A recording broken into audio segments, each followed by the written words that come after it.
Tapi Ustaz, saya bila saya sujud saja, saya ada bekas dia Ustaz. Saya tak tanya Ustaz. Tak tanya pun. Saya sujud ni pun macam tu lah. Tak ada Ustaz. Saya tak ada pedo, tolak mai pik. Tak ada. Tapi Ustaz, kulit saya ni Ustaz, dia tak tahan. Saya dia lebam. Kan?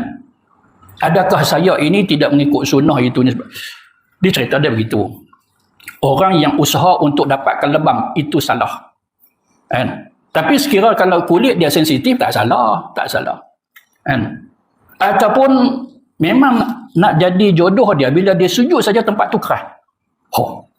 Ni pun satu yang pelik juga. Kan? Elok dia masuk mana-mana masjid ke surau, sujud-sujud lah, keras pula kat sini kawan, lembut sedap.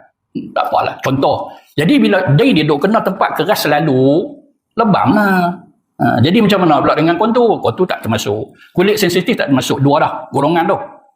Jadi yang kita kata tak payah jenis ni yang pergi duk tenyih tu